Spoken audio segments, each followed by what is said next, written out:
Здравствуйте. Hello. We are starting a small, short cycle of lectures on religiology. Большой короткий цикл лекций по религиоведению. This is a standard course который входит в that is included in the subjects of many universities, especially in the humanities. направление.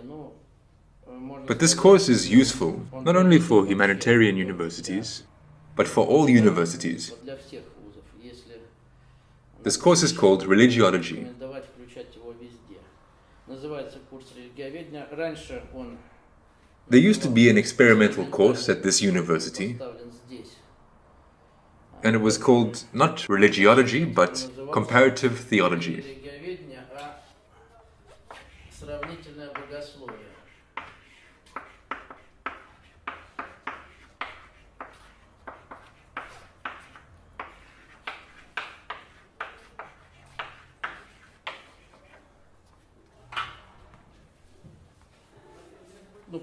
Since the standard course is religiology, we must adhere to the standards, and elements of comparative theology are included in it. In what does the problem consist? The ignorance of society in relation to theological questions now leads to huge mistakes in our life in general, to mistakes in the governance towards this society, and to mistakes in self-governance. That is, the subject includes sections of thematics. There will be a very brief overview of religious systems. This is first. Further, a little history of the formation of religious systems, also in brief. Why in brief? Because 8 back-to-back classes is only about a quarter of what is needed for this course.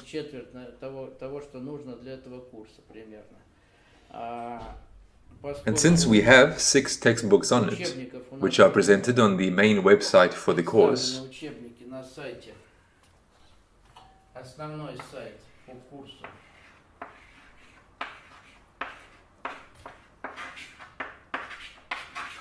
which there are called Comparative Theology. Богословие 6 книг. All major religious systems are covered, Религиозные системы, религии. and the 7th book is separate on the latest scientific achievements in the field of adapting religion to modern Western establishment, i.e. to the crowd.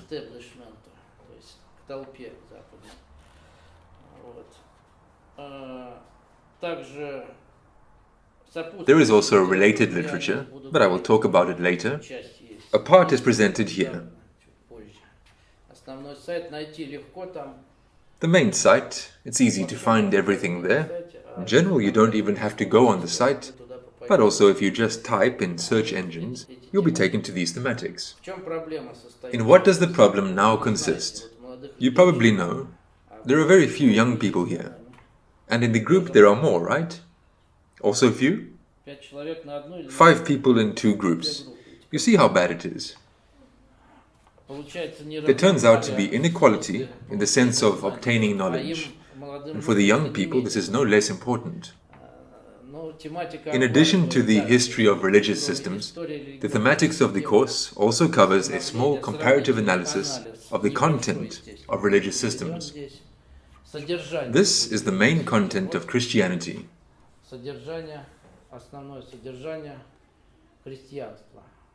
Has anyone read it?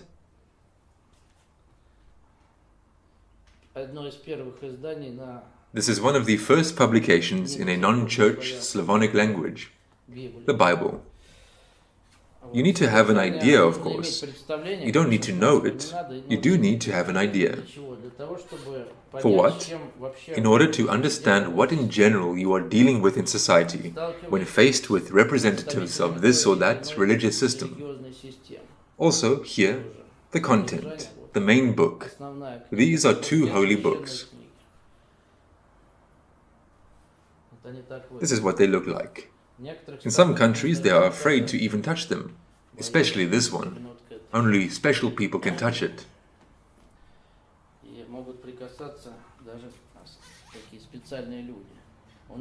And with us, go ahead, you can study everything, but there is no wish. Now such an introductory lecture to the introductory course. In what does the problem consist?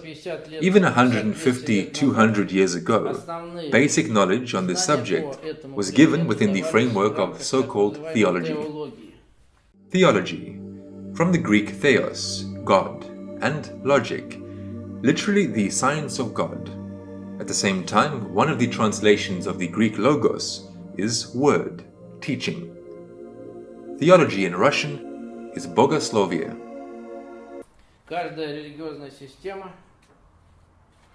Every religious system, in any case the large ones, self-respecting, had institutes that trained specialists.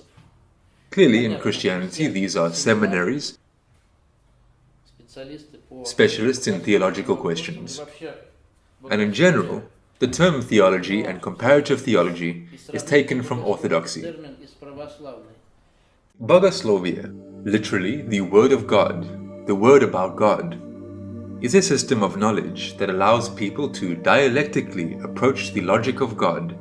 Literally, theology is God's logic, the science of God's logic, the knowledge of God and His providence.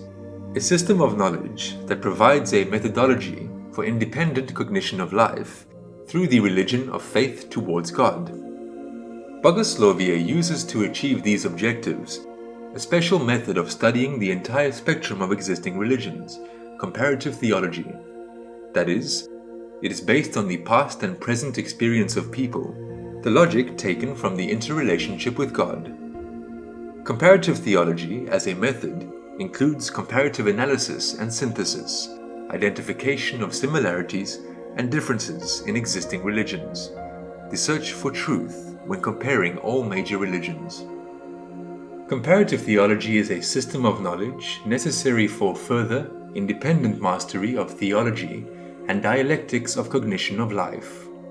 Comparative theology should be a general educational course, within which all the major religions of the world are considered, as in religiology, and their comparative analysis is given, but not from the position of an atheist, or in modern terminology, a representative of the secular academic circle, but from the position of a person extra-confessionally and wholeheartedly believing God.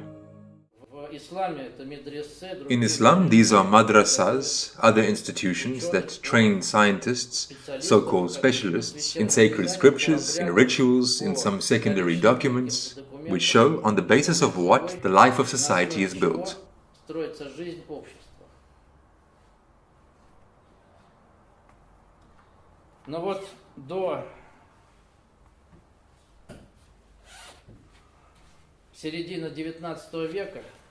Well, until the middle of the 19th century, practically, if we take our country, the vast majority of the population were closed, in terms of worldview, on this book here, without reading it.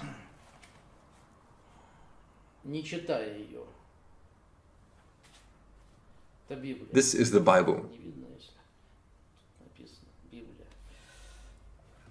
Without reading it, because it was more or less translated into Russian, still using the pre-revolutionary orthography, and no one knew Church Slavonic at all.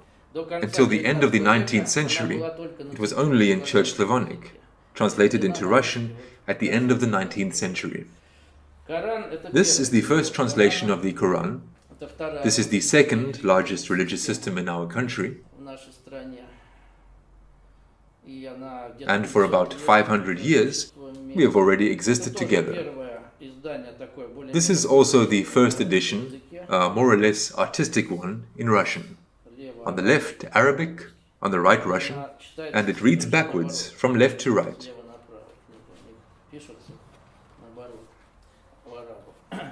Also the first edition, translation by Professor Slavolyubov, artistic.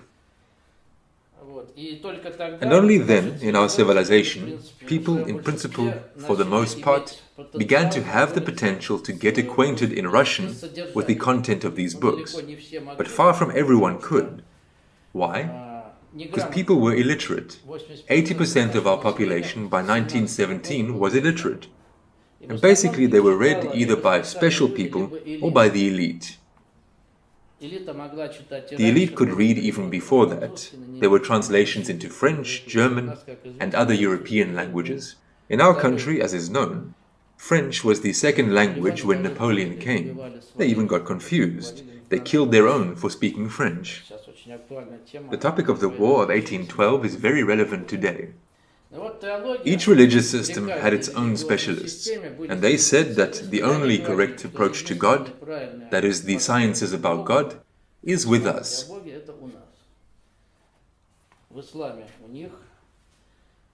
In Islam, the Quran; in Orthodoxy, in Christianity, it is the Bible; in Judaism, also the Bible, paradoxically. We will look at this question later. In Hinduism, there are several gods. In general, the religious systems we will cover will be, of course, Christianity, which apparently is of most interest to all of us, since we live in a mostly Orthodox country. As it's believed, Orthodoxy is supported by 50 to 80%, according to estimates. Orthodox culture is a part of Christian culture, common Christian culture, and Christianity is divided into three main branches. You probably already know. These are Catholicism, Orthodoxy, and Protestantism. And of course we will not study them separately, but there is only one book. For clarity, simply, the New Testament. But this also comes a little later. Islam is the second largest religion. But in our modern civilization, modern Islam is about 500 years old, the annexation of Kazan by Ivan the Terrible, and they coexisted peacefully, in general, more or less, with the exception of some regions. Thirdly, Buddhism. This is also varieties of Hinduism, historically. Many are now interested in Buddhism. Some even go from Christianity to Buddhism, from Christianity to Islam, wandering around different religious systems. There are such people. Fourth, Judaism. Also, for those who are interested, a very interesting thing. Persian religions, Zoroastrianism, varieties of Zoroastrianism. In different eras there were small varieties, differences. Hinduism, of course, Chinese Taoism, Confucianism. All this is described in the textbooks. So there was the theological approach. What is it? It is every religious system praising itself and saying that its approach to God is the only true one. 150 years ago, approximately after the era of Enlightenment and Renaissance, there began to appear secular teachings which were given the name religiology. Religiology is a special branch of knowledge that aims to analyze the entire set of problems of the origin, essence, and functions of religion, its place in society, history, culture, its objective role over the millennia, and in the modern world.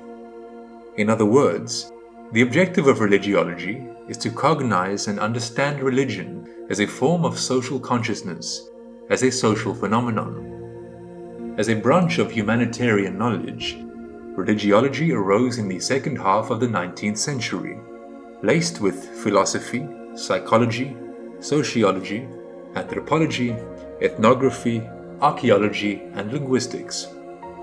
Religiology, as stated, sets as its task an impartial study of the religions of the world.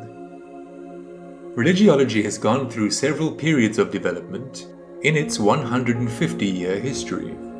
The first period began in the 60s of the 19th century and ended with the end of the First World War of the 20th century. Characteristic of this period was the desire of religious scholars to dissociate themselves from theology and use purely scientific methods of studying religion. The second period refers to the interwar period, 1918 to 1939.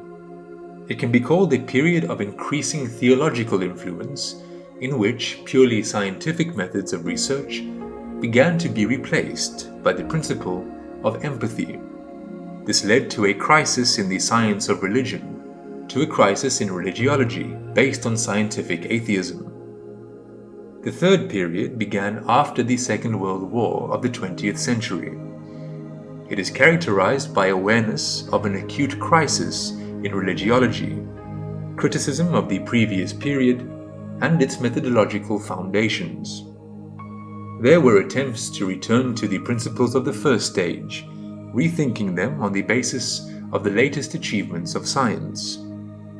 After that, the crisis of religiology was never overcome. Such things as terminology, international relations were improved, non-traditional and new, modern forms of religions were studied, theological and religious encyclopedias and dictionaries were created. In other words, science developed in breadth, accumulation of factological and historical materials, but not in depth, search for truth through comparison of religions, without overcoming the methodological crisis of the second period. A comparative analysis of religion has already appeared then, mainly on the basis of historical facts. Historical facts.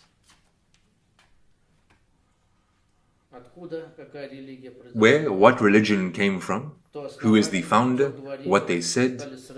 They began to compare and got a very interesting picture that even in the main religions, Judaism, Christianity, Islam, God is different in character, and these gods are very different from each other. Although God is one, He is different in character. The question arises, where is the truth? Is there God? Religion came to a standstill. It reached a dead end in the middle of the 20th century. Developed in breadth, there began to appear on account of scientific achievements very many excavations, artifacts, so-called historical ones. But they did not delve into the essence. They failed to delve into the essence of the teachings. And this dead end continues to this day. Therefore, a group of scientists in general, back in the USSR, set the task, how to move on in general. Where is the truth? Here you see, there is the title. You go, now everyone gets on the computer, but 20 to 30 years ago, where did you go to get knowledge?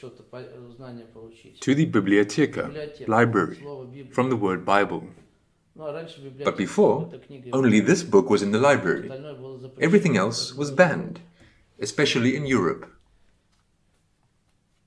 And the words Biblio, Bible, a lot of derivatives in our culture on biblical plots. Well, the biblioteca, the library, is a storehouse of knowledge. It is clear that the biblical culture in our Russian civilization is 1,000 years old.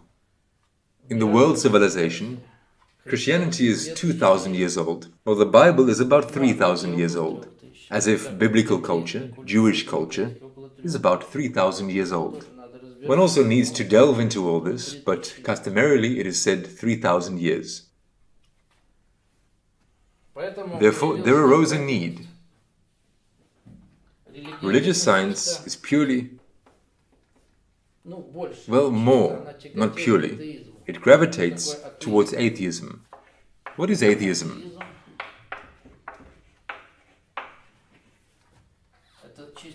Atheism is a particle of denying the being of God.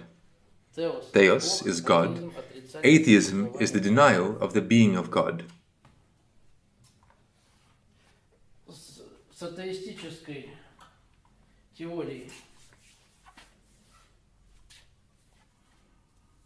From the atheistic theory on which the entire period of materialistic atheism was based,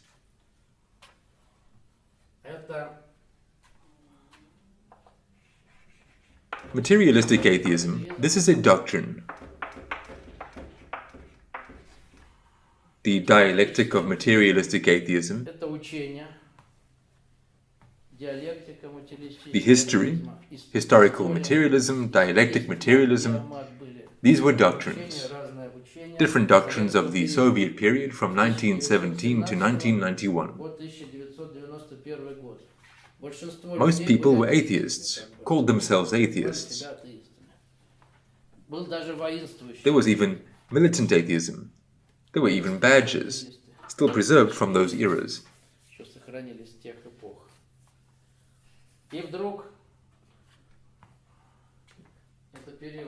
This is the period 1917 to 1991. So when were you born? Before 91 mostly, but didn't make it in time to feel the difference. And suddenly, after 1991, but the preparation went on earlier, from 88 to 89, the majority became believers.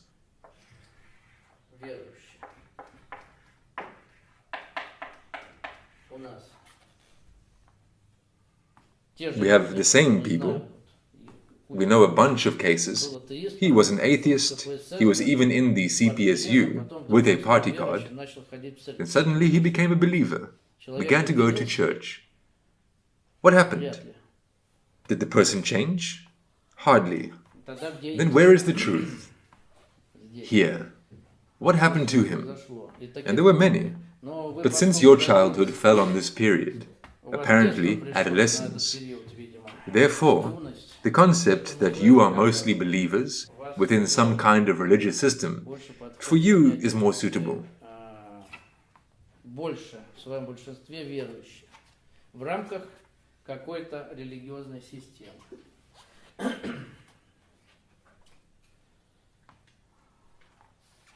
The question arises, how could this happen?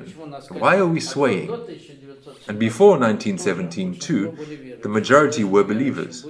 It was even dangerous to be a non-believer. One could be subjected to repressions.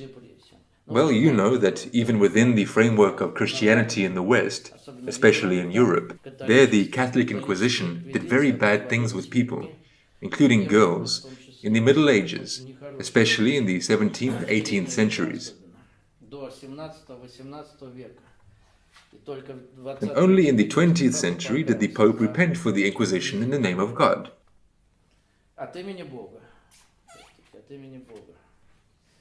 Then they said that there is no God in 1917. There cannot be such a God who punishes people both in this life and in the next. Well, after that, religiology came to a dead end. Now many, some believers, some are not, they cannot agree with each other. And even scientific discussions are underway on this theme. It even got to the point where they scientifically prove whether God exists or not through quantum physics.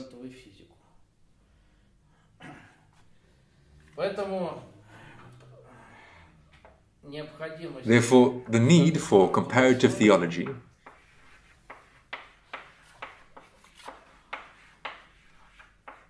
is now particularly relevant. This is a step forward to other positions.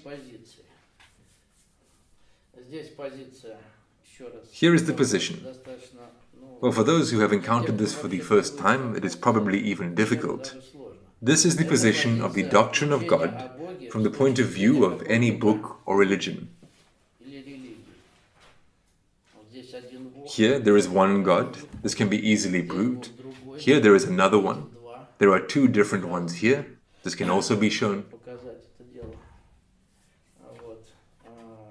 In Buddhism, there is not quite God at all. Well, what do we think?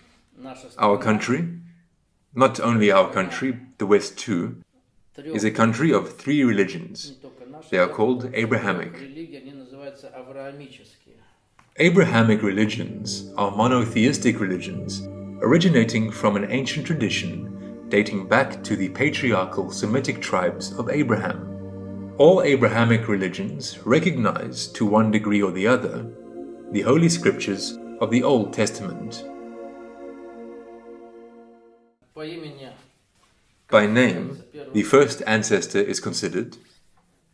It is in Judaism, it is in the Quran, to be Abraham. He is the first ancestor. All genera originated from him. Therefore, those religions that recognize Abraham, they are considered Abrahamic. These are Christianity, Islam, and Judaism.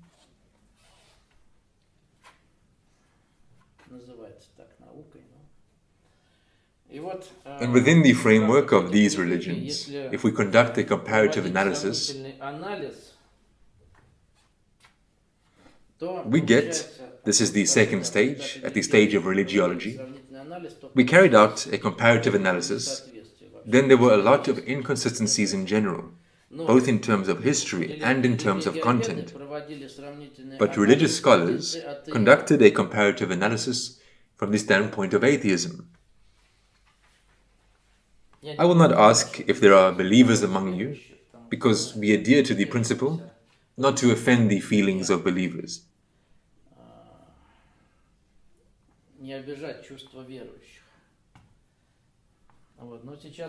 But now such a time has come when it's very dangerous not to get to the bottom of these questions. And it is first of all the elite that should get to the bottom of these questions.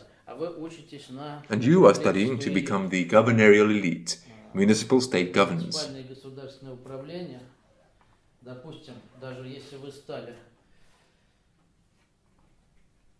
Suppose, even if you have become the head or official of some municipality, you have an inter-ethnic and inter-religious conflict. What to do? Calling the police is useless. How to solve this? Now we have a very, very multinational, multi-confessional, multi-religious country, and this question is acute, especially in the clashes between these two religions, Christianity, Islam, as it were. And this question is so important that no gubernatorial structure can do without it now. Both the presidents are talking about it and the elite. But they come from... We have gone back to 150 years ago. Now again, theology dominates in our society. I took the data. They are not very accurate, of course.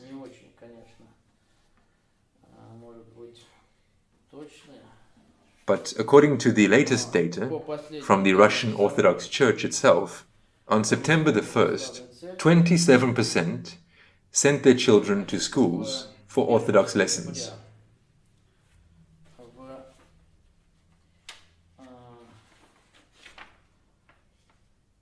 Школы отдали своих детей на урок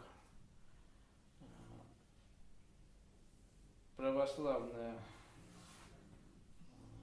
значит, 27%. 42% ethics, 21% religious studies, 4% Islamic culture, 0.6% Buddhism, 0.05% Judaism. This year, even less. For the spring, 27%, the fundamentals of Orthodox culture, the history of world religions, religious cultures, 20.47% secular ethics. But in general, less than a third of people sent their children for lessons in this type of religious system. This is in a country where we have a majority, as it were, Orthodox. В общем, меньше трети людей отдали своих детей на обучать этому типу религиозных систем, то есть, которые учат, это в стране, где у нас большинство как бы православных. What does it say? People don't want to go back to the past and put their children into the future, into their horizons, into the worldview of being locked into one particular religious system.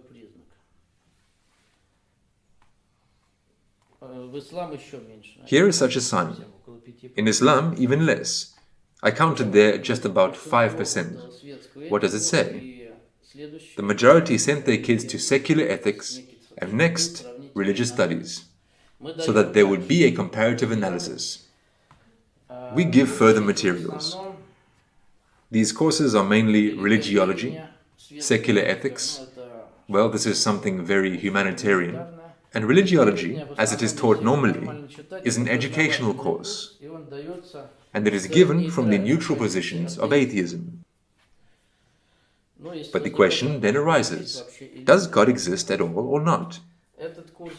This course is given from the standpoint that God is.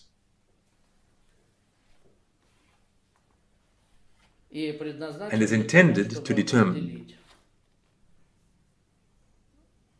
what is good and what is bad,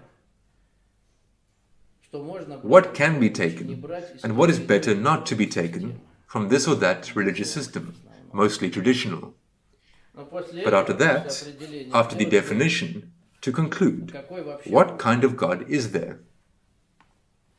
That is, the third position is not atheistic.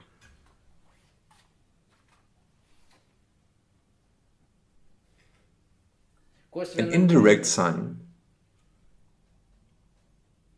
that people very easily pass from the support system of any image of God, from Christianity to atheism and vice versa historically.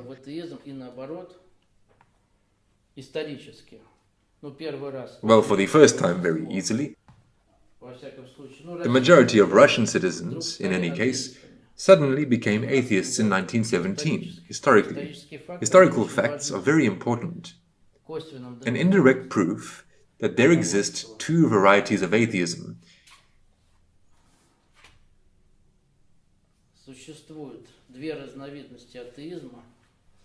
Is the very rapid transition of people from one system of atheism to another. And then, 1991, atheists, all those who crossed over, and there are indeed many of them, they suddenly became believers, easily moreover. And they began to slate the system of the Soviet Union, which gave many a higher education, and generally gave a super higher education.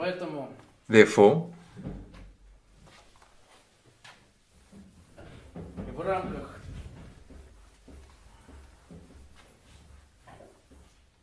within the framework of understanding the approach, I'm only giving general questions so far, without evidence, but there is indirect evidence, how suddenly there were convictions, the person was a believer, then the revolution came and he refused it easily and lived his life as an atheist, and vice versa, he was an atheist. Historical facts are indirect proof of this. There are two varieties of atheism. The first we know is materialistic atheism. The system of materialistic atheism appeared and legitimized about 150 years ago, represented by modern academic religiology, gravitates towards the worldview of materialistic atheism. Materialistic atheism explicitly states, there is no God, all faith doctrines are inventions of people, and cults are superstitions. This is a direct denial of God, the existence of God. There is no God, and all sciences, all culture, and culture is the main thing in relation. It is higher than science, higher than the system of education. It is something more. Culture determines only the worldview. They all proceed from the fact that there is no God.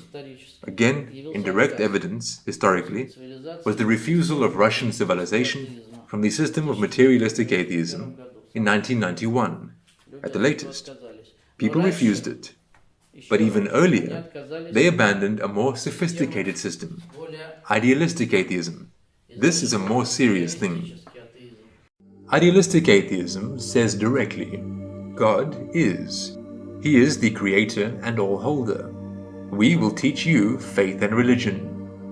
But in its teachings, idealistic atheism raises so much slander against God that the more gullible and fanatical a person is in his faith, the more he is at odds with God who really is. And idealistic atheism, on the basis of its dogma, replaces God's providence with human self-concoction within the boundaries of what God the Almighty allows its adherents. Our civilization lived in conditions of idealistic atheism as much as possible. If this was not atheism, then why abandon it? Also, no evidence yet. For about 1,000 years, under the banner of Christianity,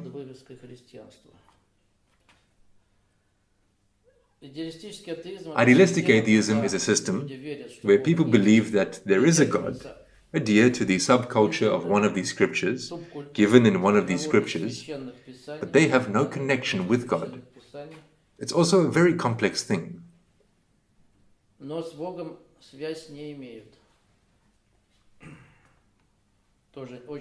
They think that they have a connection with God, but they have a connection with the church or some other hierarchy.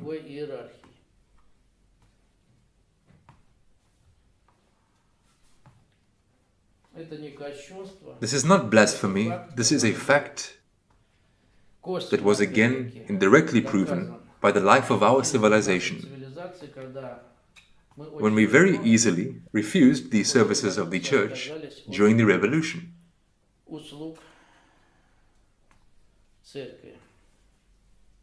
And then very easily accepted them now.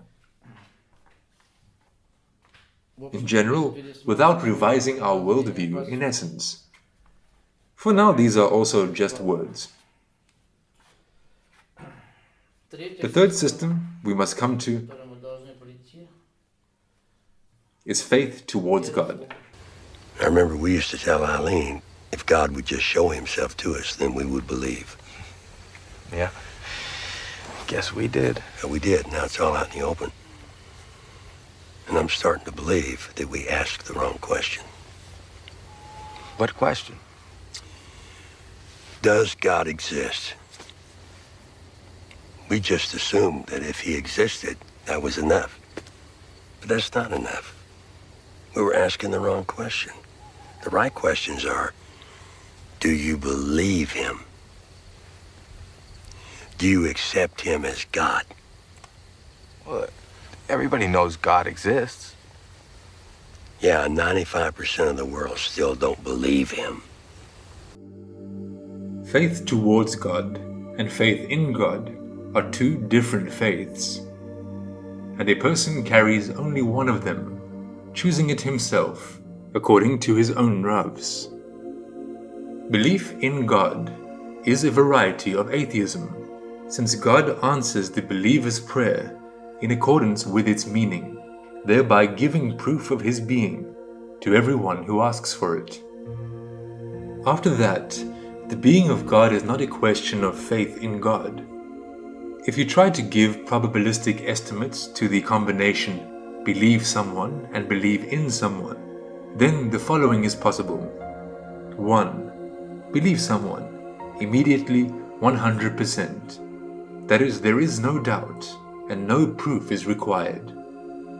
2. Believe in someone. Here, a range from 0 to 100% is possible.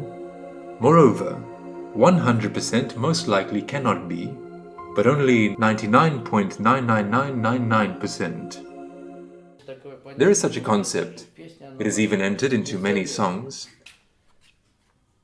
Selfless. Here are the testaments.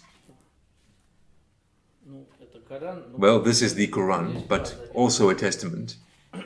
Here there are two testaments, the Old Testament and the New Testament. And in Russian there is the concept of selfless faith.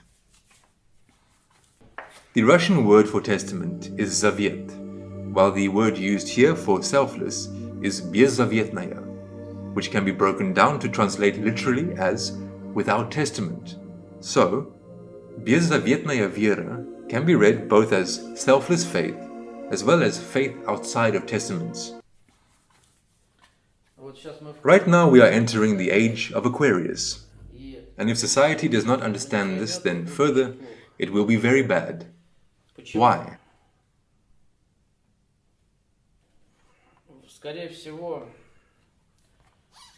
Most likely, the period of materialistic atheism did not give a full understanding of the scriptures. Prior to this, our people could not deal with the sacred scriptures for two reasons. This is illiteracy and absence of translations. Translations were made only at the end of the 19th century into Russian. It was about 20 years, then censorship was introduced. If before that, within the framework of theology, only people intended for this, studying in seminaries, could study and criticize the Holy Scriptures, and there was a police regime. If someone did something, they could be immediately imprisoned and even executed. Then after that, the Red Terror began, which related to this more loyally, but already from the position of atheism. And in general, there was no time for analysis. Although there were individual people, you can name them, who understood. And they had time, they were literate, with higher educations.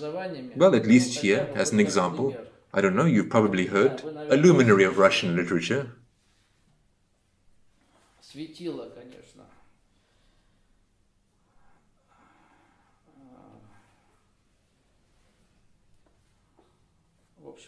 Lev Nikolaevich Tolstoy was excommunicated from the church. War and Peace. You studied Lev Nikolaevich Tolstoy at school, but few people know that he was excommunicated from the church at the beginning of the 20th century.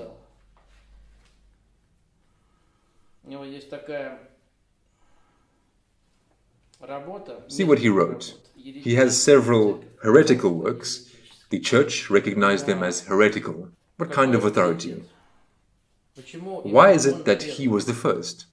First, he knew languages and could read it before the translation from Church Slavonic. Secondly, he was literate and he had time. He was a nobleman. Simple people worked and he was elite. He thought a lot about life. He even wanted to free the peasants in general. He thought about spravedlivost. And on the topic of spravedlivost, he just took up and looked at what the Christian scripture is in general. But before moving on to Tolstoy, since few people here even know the contents of this book, this is the Orthodox Bible. For now I will speak on the example of Christianity. Later we will take something else. Here is a bookmark. Only in the Orthodox Bible do they contain both testaments, both the Old and the New. Here is a bookmark made as a border between the Old Testament and the New Testament.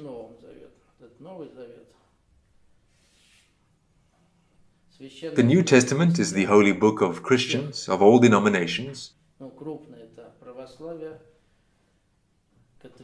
The major ones are Orthodoxy, Catholicism, Protestantism. The content is one and the same.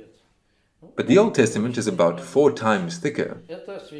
This is the holy book of the Jews.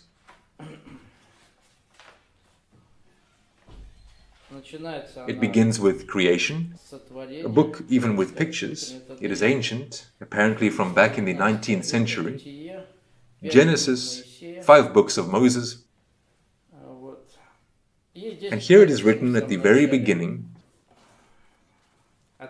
where the history comes from, why we live in the culture of the Bible. In the beginning, God created heaven and the earth was without form and void, and darkness was upon the face of the deep, and the Spirit of God moved upon the face of the waters. Well, in general, He created it in 7 days, then all the creatures, and so on, and so on, and so on. That is, the beginning from creation to a certain moment. Then, at a certain point in Jerusalem, 2,000 years ago, Jesus Christ appeared, and after Him, the New Testament appeared. That is, this here then is counted. Not everything is, of course. Here, not only Moses, the 5 books of Moses. Moses is the leader of the Jews. Jesus is, as it were, the founder of Christianity.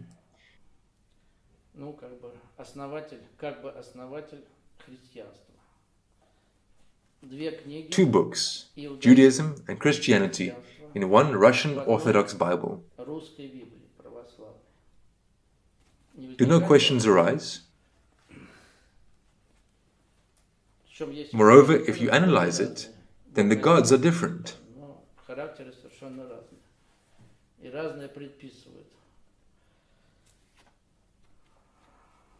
God is one, but the characters are completely different and prescribe different things. Only here with us is this still considered the Russian Orthodox Bible. Well, it is clear that, as a derivative of this, church services are conducted both from the Old and the New Testament. Moreover, even from the Old Testament, sometimes more. Orthodox priests conduct services, take texts from both the Old and the New Testament. Once again, the Old Testament is almost 90% Jewish. They have a little bit of discrepancy there if we take the Old Testament separately. The Old Testament consists of 5 books of Moses, and begins with the creation and ends in general. This is practically all the history of the Jews, the history of the formation of Judaism, the Jewish tribes, how they got to Egypt before the Egyptian story, the exit from Egypt, and so on and so on and so on, plus the books of many prophets and so forth. To read it is very hard, of course, but interesting. Yet the one who read, he bumps into this Egyptian story, which according to this book happened around 3,000 years ago, the end of the 2nd millennium BCE, and Jesus came to Jerusalem 2,000 years ago.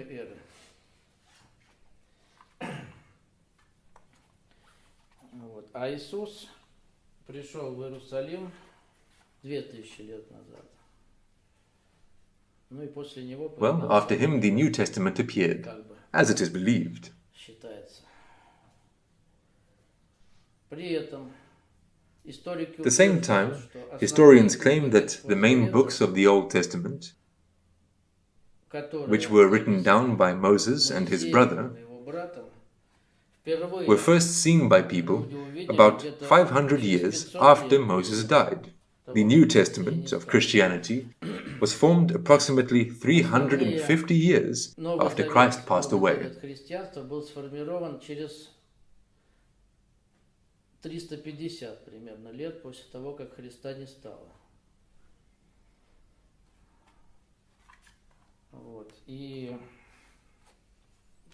And now we can turn to what Leo Tolstoy says in this respect.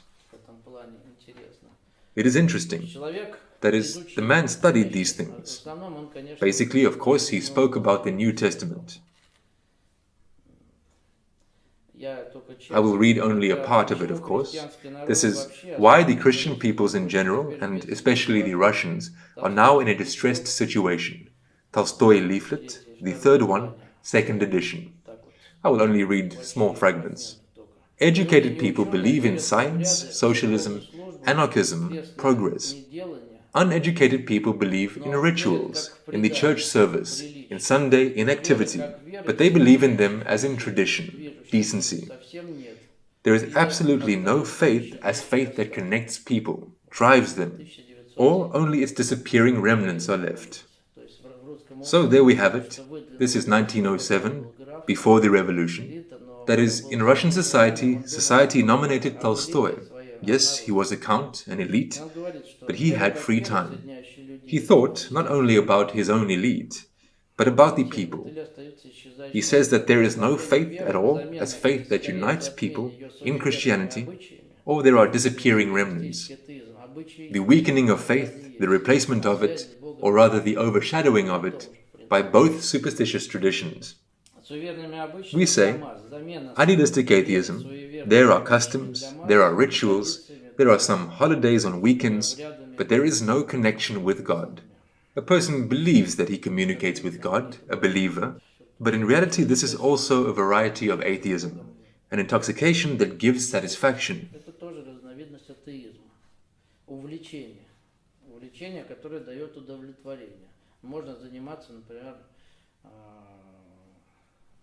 You can, for example, go to football. This intoxication also gives satisfaction to very many people.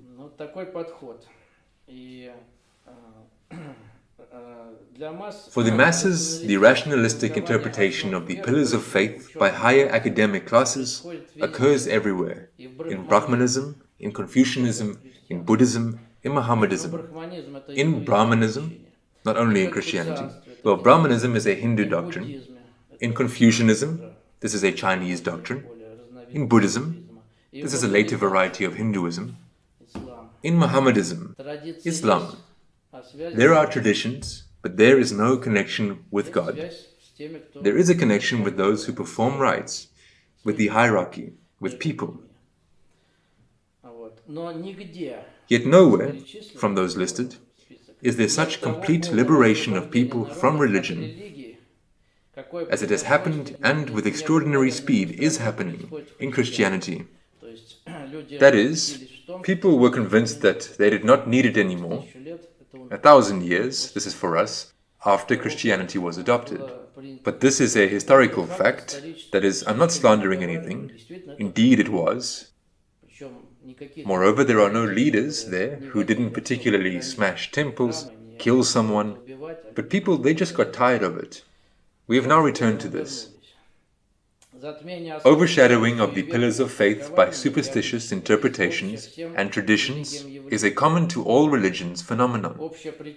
Common causes of overshadowing of the pillars of faith are concluded, firstly, and most importantly, in the fact that it is always precisely people who don't understand what it is, who wish to interpret a teaching, and by means of their interpretations, they distort and weaken it. That is, first thing, he accuses hierarchs in the perversion of teachings. There is the first teacher, Christ or Moses. After Moses, in 500 years, you could write anything you wanted. After Christ, in 300 years, you could also write anything you wanted. But with the Quran, it is slightly different. There, it was only 20 years after Muhammad passed away that the book was formed. That is, his friends, caliphs, they were alive. Some wives were alive, relatives and others. And then there was a conflict. Far from everything that he said was included here. But there were also other reasons.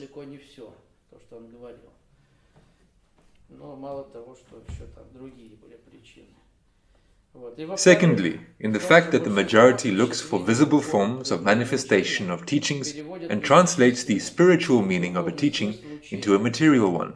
That is, they are looking for a quick confirmation of the existence of higher forces. Thirdly, in common to all religions, Jretsly distortions of religious pillars of teachings for the sake of the benefits of the Jretses and ruling classes. Well, if you study history, we have this all spelled out. For the first time, the upper classes, and basically 4 classes remained the main ones for a very long time. These are Jretses, military men, artisans and slaves. Here the upper class very quickly saw in religions a way to govern the crowd, mostly slaves. And it happened in the middle of the 1st millennium BCE in Persia, mainly on the basis of the Persian civilization, in Zoroastrianism. And then these things already entered. If we take the supreme Persian god and Jesus, who is depicted in Christianity, they are very similar. both in terms of birth dates and in many things. Дата рождения одна и та же по многим вещам. Но тоже. Вот все эти три причины. All these three reasons of the perversions of religions are common to all religious teachings and have partly distorted the teachings of Brahmanism, Buddhism, Taoism, Confucianism, Judaism, Mohammedanism. But these reasons have not destroyed the faith in these teachings. The reason for this is that the so-called Church Christian doctrine is not a holistic teaching arisen from the basis of a sermon of one great teacher, such as Buddhism, Confucianism, Taoism, but is only falsification disguised as a true teaching of a great teacher. That is, he is saying that Christianity is more a forgery than anything else. We must first free ourselves from that incoherent, false, and most importantly, deeply immoral teaching which has concealed us from the true Christian teaching. That is, he distinguishes, for the first time it is clearly spelled out at the beginning of the 20th century, the teaching of Christ and the teaching of the Church. This teaching, which has hidden from us the teaching of Christ, is the teaching of Paul. Well, basically, if we take the content of the New Testament, most of it is the teaching of Paul and other apostles, that is, the disciples of Christ. Paul had his dream later on. Further, it is very simple about the essence of the teachings of Christ. The essence of the teaching of Christ consists in the fact that the true blago of man is in the fulfillment of the will of the Father. The will of the Father is in the unity of people. Well, where do we see the unity of people? This is all a religion of monotheism. If you delve into history, then this is a religion of monotheism. God is one God is recognized. Well, where is the unity of people? The further into modernity, the more religious wars. And he says, no, the true blago of a person is in the fulfillment of the will of God, and the will of God is in the unity of people, so that people live in a single society, understand each other, and have uniform laws. Истинное благо человека в исполнении воли Бога. Воля Бога – это единение людей, чтобы люди жили в едином обществе, друг друга понимали, были единые законы. Даже в Even in the Bible, if we take Judaism and Christianity, the laws are completely different. Even the deputies in 2005 tried to get the Old Testament banned by law. о запрете Ветхого Завета. There are such laws that you can immediately fall under the article of inciting ethnic hatred and extremism of the criminal code. But that is also a different story. Уголовного кодекса. Но тоже отдельная история. And how is it possible, under different laws, to preach practically one and the same Bible to people? That is, what will they have in their heads? Therefore, the reward for fulfilling the will of the Father is the very fulfillment, the merging with the Father. That is, what is this? Now, if we take the concept of religion, it is not a Russian one. The Russian word is vera, faith.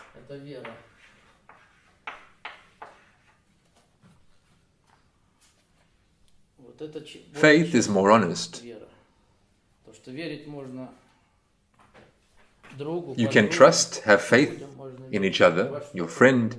You can trust people. You can trust something.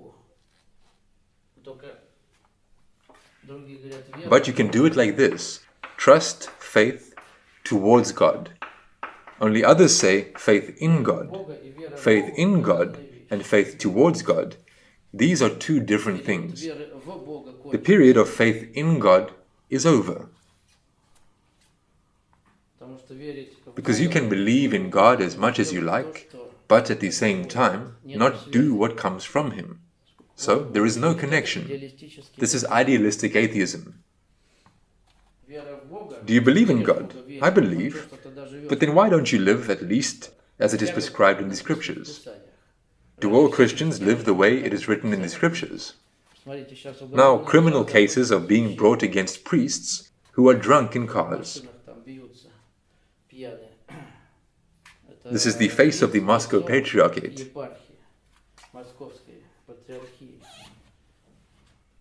Question is, Batyushka, do you believe in God? Yes, I believe in God.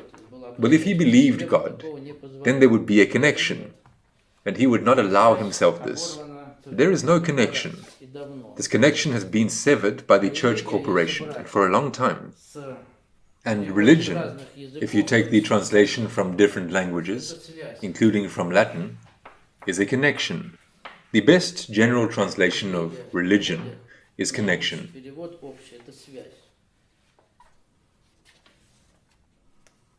Then religiology should be the teaching of connection with God,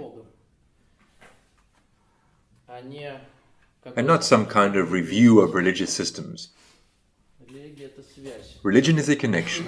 There is another translation, re-establishment of connection, because this particle means, as it were, restoration of connection, constant connection, constant restoration of connection. But since people did not have connection, mainly within the framework of traditional systems, in Russian a more accurate expression is common faith.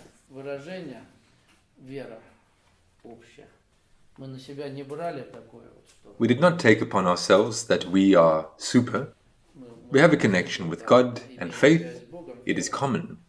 And here everything is quite exact. Connection. And of course, every religious system claims to be the most faithful. For power over people, there were wars throughout the Middle Ages. These wars were religious. It is enough to just talk about some of the Crusades. They even got to us. If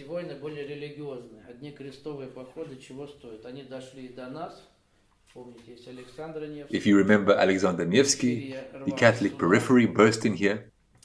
But still, as a rule, these were religious wars, or they were under such a guise of orthodoxy with Catholicism.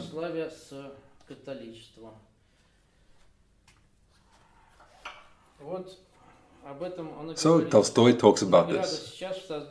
The reward now is in the consciousness of unity with the will of the Father, with the will of God. This consciousness gives the highest joy and freedom. This can be achieved only by the raising in oneself of the spirit, by transferring of life into spiritual life. Well, I won't read further. These are more such special questions, but it's also interesting. In short, he shares in this work the teachings of Christ, and the teachings of the New Testament, and the teachings of the Church. And the teaching of the Church is based on the New Testament in the main.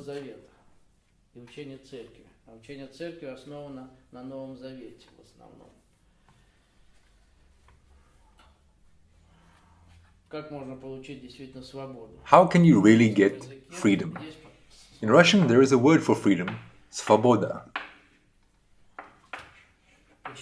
Tolstoy hardly analyzed this word, its root base, what it consists of, but he says that you can get svoboda only by having a connection with God.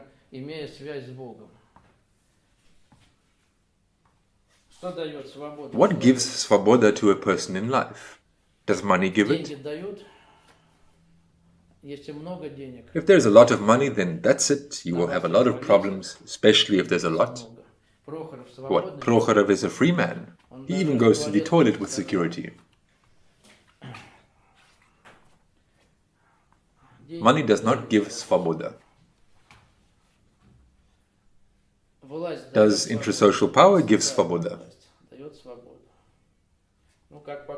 Well, as experience shows, especially now, this is relevant and obvious. If you have intrasocial power, they will definitely want to take it away from you. If you are the head of a corporation or even the president, is there any svoboda? Even Stalin, who is credited with absolute power, he could not freely speak in the mass media and say whatever he wanted. He would most likely have been killed right away if he had said on the radio, for example, everything he wanted to say about what was going on, even under him, after the war in the Soviet Union. The elite killed him in 1953, when he only began to speak. He tried to fight the system of materialistic atheism, starting with the economics of Marxism, and then they poisoned him. Начиная с экономики марксизма. И после этого его отравили. Power does not give absolute freedom, svoboda. The illusion of svoboda is given by narcotics, alcohol, tobacco. Алкоголь, табак, наркотики. Они дают иллюзию. They give the illusion of svoboda for a while, then it gets really bad. 6 приоритетов. 6 priorities of means of governance towards society. It's just hard to talk without them. The first priority is methodological. Первый приоритет методологический. Просто без них дальше разговаривать тяжело. Второй The second is historical.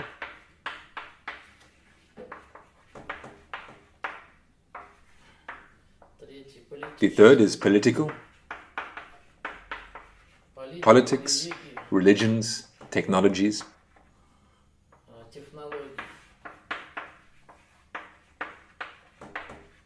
Четвертый приоритет. The fourth priority is economics. Пятый. The fifth is genocidal. Цидный.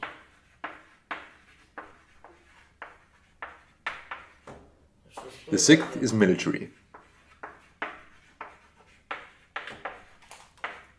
Военный. Средства управления. The means of governing society are summarized to 6 levels. Мощность. The power of impact on society increases from top to bottom. Мощность.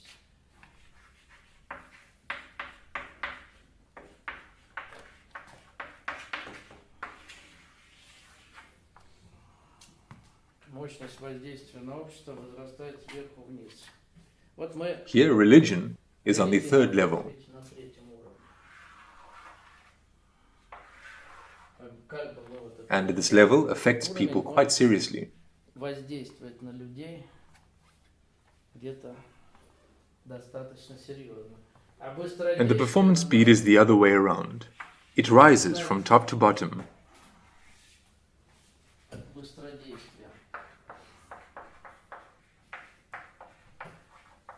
падает сверху вниз. Наоборот, возрастает сверху вниз. Ну, Why? можно You can kill very quickly with the help of conventional means created by mankind. Этих самых созданных человечеством пуля, A bullet, a knife, нож, либо посерьезнее. or something more serious, you can kill instantly. Военный Military priority. приоритет. Все Everyone знают, knows what this is. ведется There are война, wars, ведется hot когда wars. горячие войны. На этом Hot приоритете wars are ведутся waged on горячие this войны. priority. А вот всё остальное But everything else война. is a cold war. И вот об этом надо иметь And очень you need to have a very good idea хорошее about представление. this. Вот употреблять Otherwise, какой you will be свободе used. тогда можно What kind of svoboda can we talk В about первую then? очередь, And first of all, употребляет we are на used on the fifth пятом priority. приоритете. Здесь, When когда they come to на you вас with a gun or with a пистолет, knife, либо с ножом, you will defend yourself in вот any way, in general and as a whole. по-любому, в общем и целом. Но вот But we ourselves drink vodka already, the means of suicide of the population.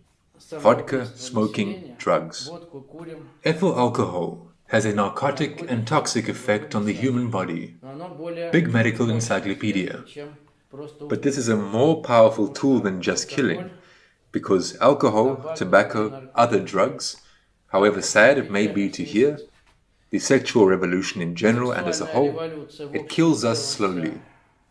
Она нас убивает медленно. Для To do этого this, нужно you need not some instant when a bullet hits the body, but 1, 2, or 3 generations. одно, два, три поколения. Intoxication is a violation of the physiological functions of the body, and above all, its central nervous system, due to the intake of alcohol and other narcotics. Big Medical Encyclopedia. Our civilization has been consuming ethyl alcohol for 4 to 5 generations actively. That's it, the limit. Это все, предел. Вот еще одна разработка. Here is another joint development of the academy and the department. Very easy to find on the internet. В интернете набрать We need to collect weapons of genocide. It is called Weapon of Genocide. The only questions that are touched upon here: alcohol, tobacco, a little on drugs and a little on sex. The sexual revolution came to us from the West. It is not characteristic of Russian civilization at all. Europe is called the Great Harlot. Европа еще называется Великая Блудница. Здесь вот в Библии. Here in the Bible, the Great Harlot sitting on a bull is the symbol of Europe. We've never had that. This is the last 50 years. It is very dangerous. Here is a little about it. What is alcohol, how it affects, the mechanisms of impact on the psyche.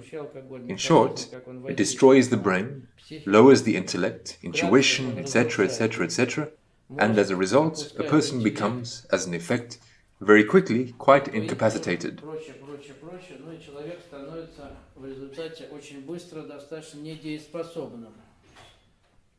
It is clear. What kind of freedom can a fool have? He is used by everyone who is not lazy, or he simply turns into a bum, and no one needs him. It is only an illusion of svoboda for a certain time if you have drunk. Also another theological, very broad question. The reason for the use of various types of narcotics is atheism. The proof is direct. If a person is a true believer, he will not use narcotics to calm the psyche. He does not need it. That is, the only, in fact, cure for stress and other things is faith. But faith towards God already.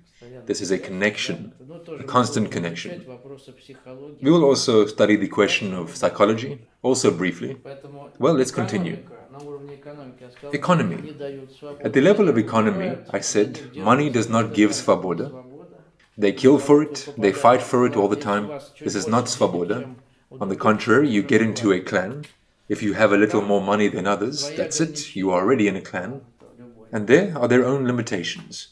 Do any religions or ideologies give svoboda? Well, what kind of svoboda can we talk about at the level of religious systems, if you are subordinate to a corporation? As an example, this is an inquisition of a different kind. And it is to some extent hidden in the countries of Islam, if Sharia law is imposed. It was and remains in general, now hidden. It was open in Catholicism and also in other religious systems. In India, there are varieties.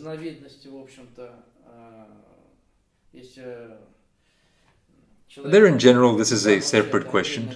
Everything is divided into classes, and this is a very ancient system. So, the knowledge of history already gives much more svoboda.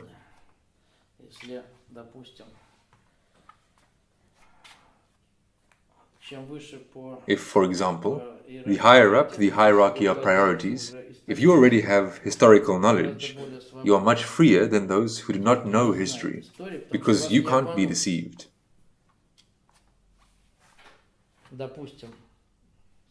Suppose we have the biggest historical deception. That is that our Russian civilization is only 1,000, 1,200 years old. This is the biggest historical deception. In fact, at least as far as one can dig, our civilization is about 2,500 years old, at least.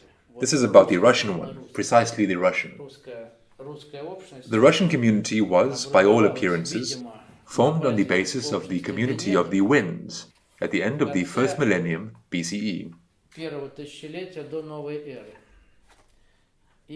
And there was a very powerful civilization in the first centuries of the new era. Many historians also write about it. It was impossible to fight with us, it was useless. Not Byzantium, not Rome won these wars as a rule, and they didn't come here. и не лезла Well, сюда. smaller ones Ну, too. а более мелкие там тоже. Вот. Но она распалась But по it broke up определенным for certain причинам. reasons. И сейчас это второе. And now this second fulfillment of Russian civilization is already under the banner of the Bible for 1,000 years. Распалась It она broke up at the stage somewhere in Kievan Rus. Руси. Потом Then there was the period of the Mongol-Tatar yoke, был. Вот. А после and after этого that, the второе second fulfillment of Russian civilization, which we have today, is already basically stabilized under the ideological banner of Christianity after the time of trouble with Poland that we just celebrated, which was about 400-500 years ago. Also a lie. But if you dig, then in this regard, you are more free. Тоже ложь. Но если So what does that mean? вы более We are свободны, told that Christianity is ours. No, we had язычество. христианство это It was far from perfect, but it is the political system that is important. What was the political system? The social structure, the social system. If you delve into history, again, in order to be more free, then why judge how one should live in general? A person must himself decide how he should live, and not by order. Here, in the New Testament, the Apostle Paul decides for everyone. Not Christ, but the Apostle Paul. The whole science of society, the fragments that entered the New Testament, is the teaching of Paul. Therefore, Leo Tolstoy, as an authority, he divides the teachings of Christ and the teachings of Paul. Christ says that it is necessary to be equal, to be on an equal footing, so that there would be no oppression of some by others. The elites should not oppress the people.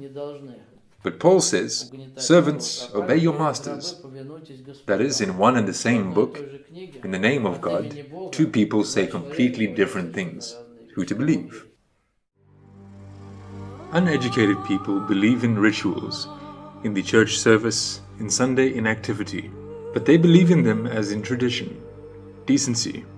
There is absolutely no faith as faith that connects people, drives them, or only its disappearing remnants are left.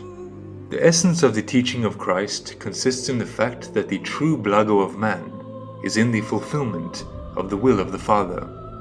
The will of the Father is in the unity of people, and therefore, the reward for fulfilling the will of the Father is the very fulfillment, the merging with the Father. The reward now is in the consciousness of unity with the will of the Father. This consciousness gives the highest joy and freedom. This can be achieved only by the raising in oneself of the Spirit, by the transferring of life into spiritual life. The essence of the teaching of Paul consists in the fact that the death of Christ and his resurrection saves people from their sins and cruel punishment intended by God for the present people, for the sins of their forefathers. While the basis of the teaching of Christ is that the main and only duty of a person is the fulfillment of the will of God, that is, love for people, the only basis of the teaching of Paul is that the only duty of a person is to believe that Christ redeemed and redeems by his death the sins of the people.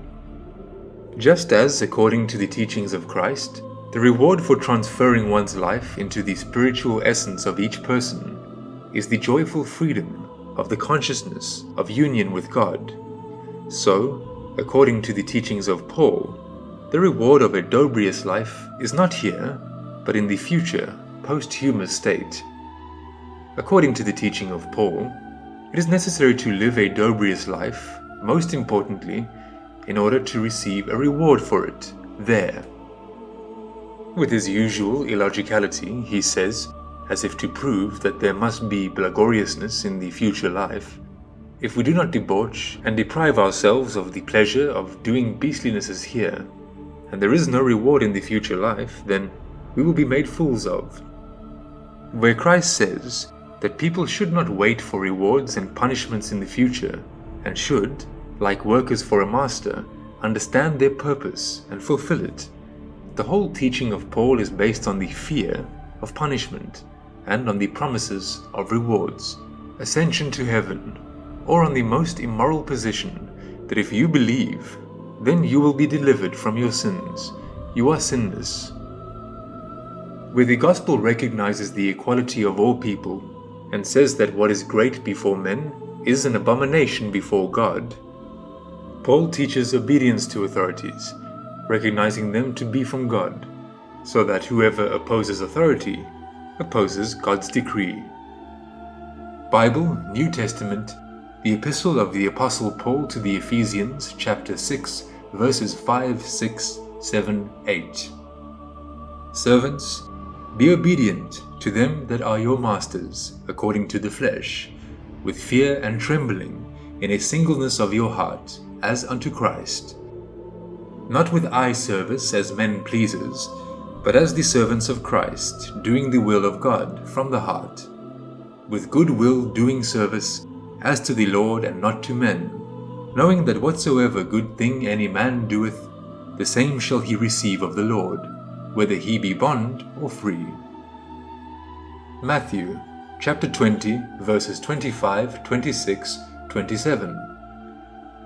But Jesus called them unto him, and said, Ye know that the princes of the Gentiles exercise dominion over them, and they that are great exercise authority upon them. But it shall not be so among you, but whosoever will be great among you, let him be your minister, and whosoever will be chief among you, let him be your servant. There is such a statistic. It was in the Soviet times. Whoever tried to read through the Old and New Testament, 16% went mad. Because there is a discrepancy. In one place, God says one thing, in another place another. In general, as if in the name of God, different prophets say different things. Where is the truth then? And the church is carrying this thing through services to people now. But the defense is that people don't read it. The period of materialistic atheism was a kind of respite from this thing, so as not to go completely crazy. But there were very serious drawbacks. Atheism is atheism. That is why now the question arises, in general, if we don't know history at all, and our historians are all just academics, but they can't write textbooks, then it's understandable that they are having you on too.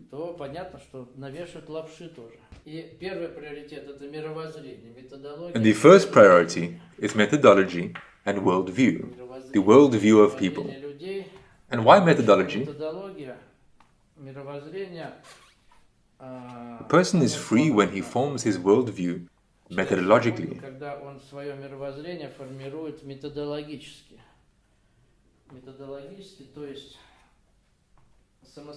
That is, independently in life on the basis of his understanding and communication with God, connection with God, and his understanding only, and not according to some kind of template.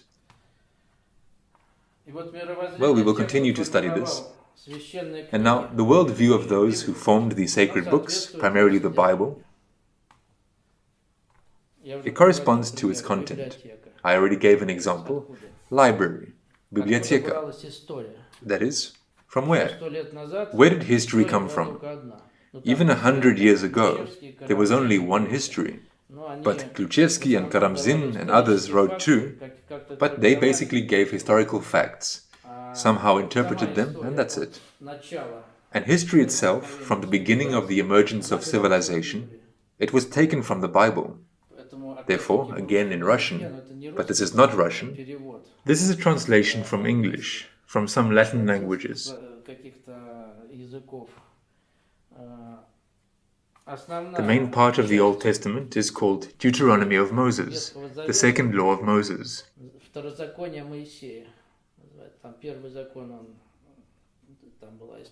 There was a story like this. The first law, as it were, did not pass.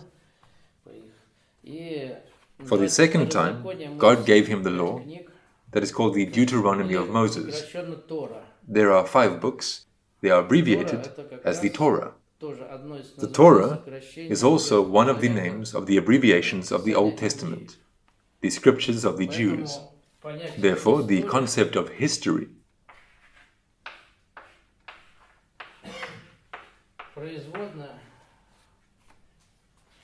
is a derivative, that which is from the Torah.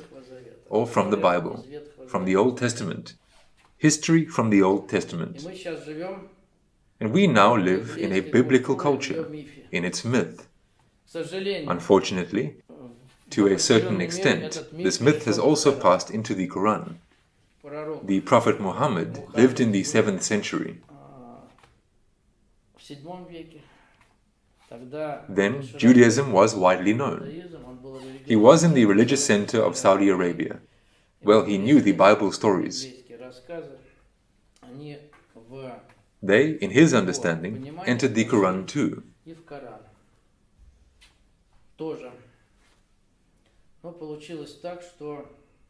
But it turned out in such a way that, in sociological terms, in terms of influence on society, the Bible, its Old Testament part in the main, it turned out to be stronger than Islam. And now, in the main Islamic world, it is inscribed in the biblical conception. Also, largely at the level of economy, the banking system, and communications, resources are pumped from there. This is clearly seen in what happened last year and continues to happen in North Africa, the Middle East, and is now spilling over into Asia. Americans are in charge everywhere.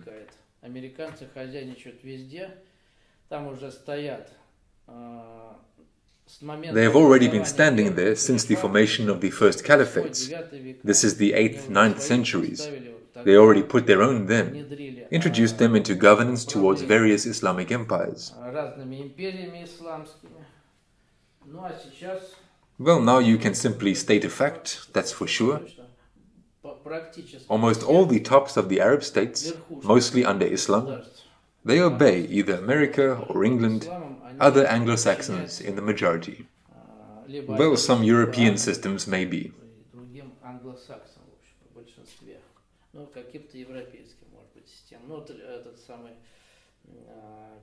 Gaddafi did not obey, although he also went to swear allegiance to the President of the United States. But then they just threw him under the bus and that's it. That is, the biblical system, and the West, America, is a biblical system. That is, the culture of the Bible, the worldview of the Bible. And everything else flows from the worldview. I showed you the history. We live on the basis of a historical myth taken from the Bible, from creation and so on. Then the religious system, both in one bottle, as they say. Economics is very easy to prove. Usury and everything else written in the Old Testament. Now it is the basis of the economy. Bible, Old Testament, Deuteronomy. Thou shalt not lend upon usury to thy brother, your fellow Jew, as it follows from the context. Usury of money, usury of victuals, usury of anything that is lent upon usury.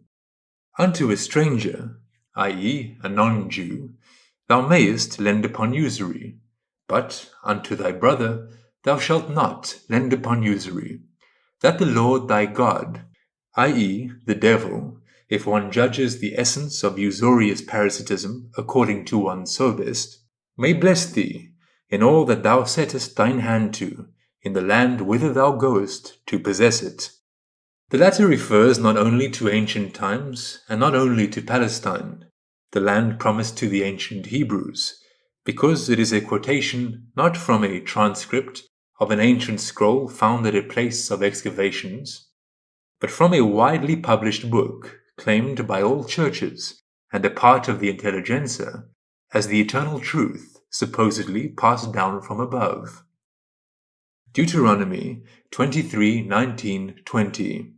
And thou shalt lend unto many nations, and thou shalt not borrow, and thou shalt reign over many nations, but they shall not reign over thee. Deuteronomy 28:12, Deuteronomy 15:6. And the sons of strangers, i.e., subsequent generations of the non-Hebrews who have run up debts which could be repaid by no means to the tribe of usurious co-religionists, shall build up thy walls. Today many Arab families from Palestine are dependent on the opportunity of working in Israel. And their kings shall minister unto thee. I would rather be a Jew of the kings than a king of the Jews, was the way one of the Rothschilds answered the compliment, You are the king of the Jews. For in my wrath I smote thee, but in my favour have I had mercy on thee. Therefore thy gates shall be open continually, they shall not be shut day or night, that men may bring unto thee the forces of the Gentiles, and that their kings may be brought. For the nation and kingdom that will not serve thee shall perish, yea, those nations shall be utterly wasted. Isaiah 60, 10-12. Where did alcohol come from? Who knows? The widespread myth of the baptism, Vladimir the Great or the Baptist, was offered at least 3 religious systems. Emissaries traveled here.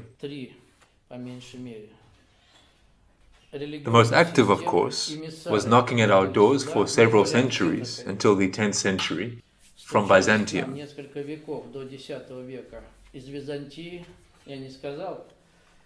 Byzantium is the eastern fragment of the Roman Empire. Where do we get orthodoxy in general, and what is it? Orthodoxy is not exactly Christianity, we must pay tribute. This is a kind of mixture of ancient pagan, Yazichnik cults, which, together with the culture of the Russian people, later entered the Christian environment. Well, and so they remained there. Take at least Maslenitsa, for example. But by and large, the Church simply tied its holidays, this is historically done in all civilizations, to the dates of many former pagan holidays. In the 10th century, there were emissaries from Byzantium, from Orthodoxy. Then the churches split. In the 11th century, somewhere, they finally split. The Catholic and the Orthodox Byzantine branches fought among themselves.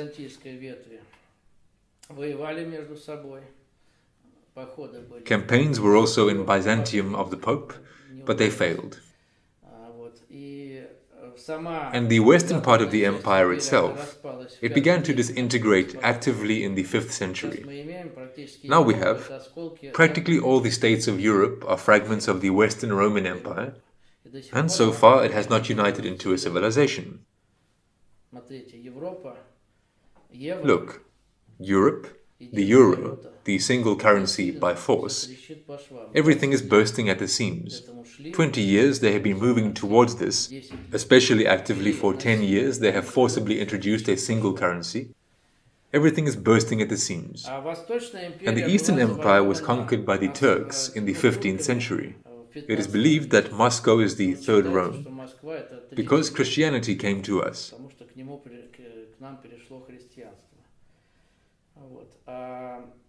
And if you take this history, of course, it is interesting, since I went along empires, then we represent a civilization.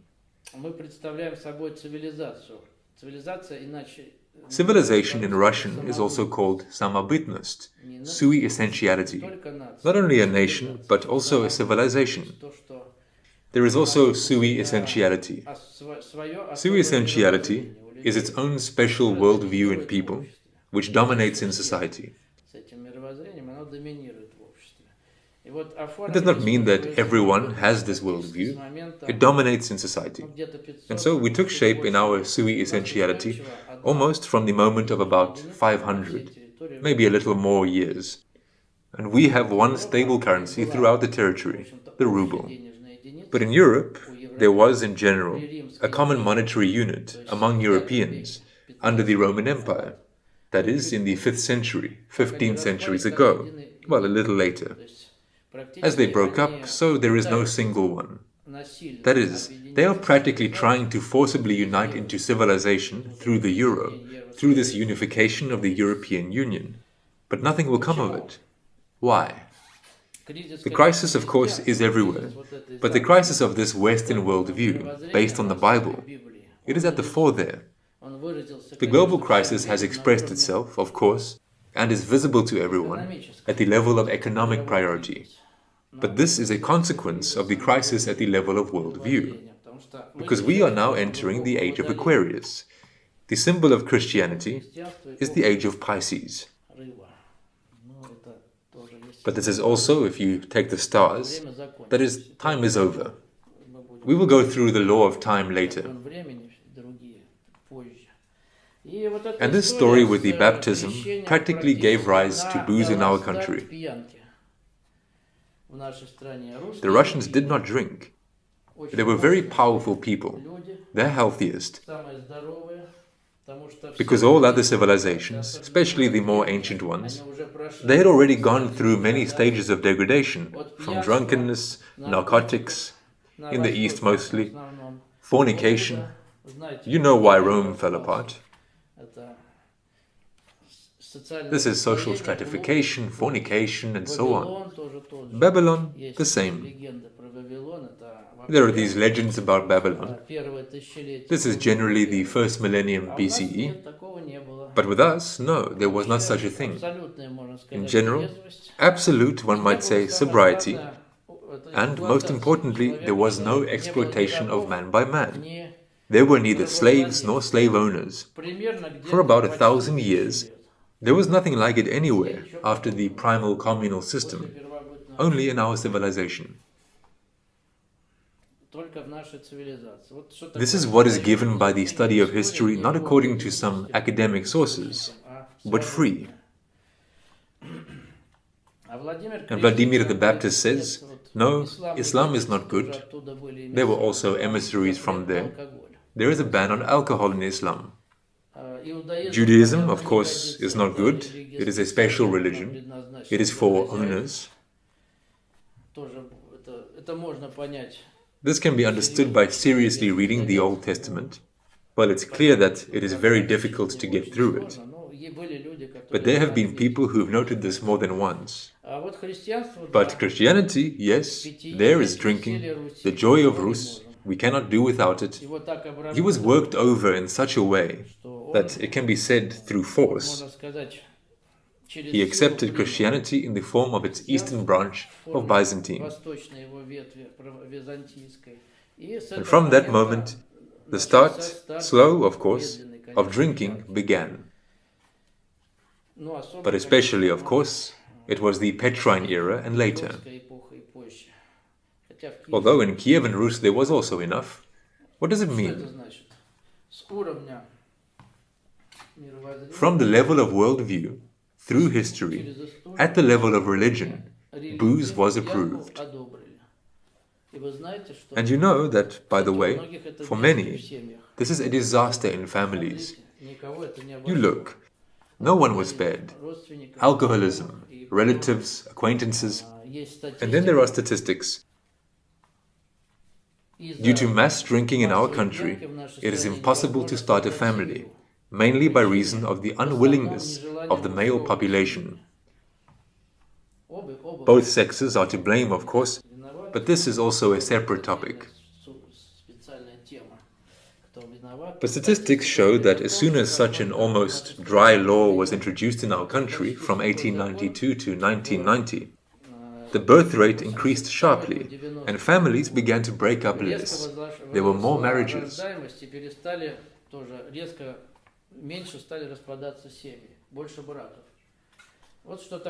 That is why the start to booze was given.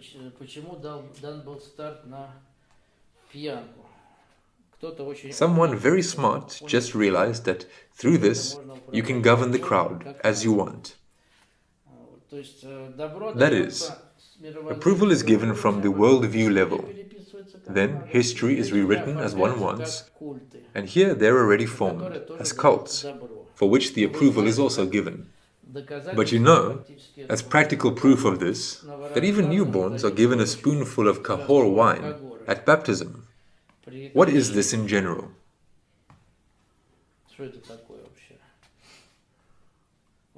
It seems to be nothing.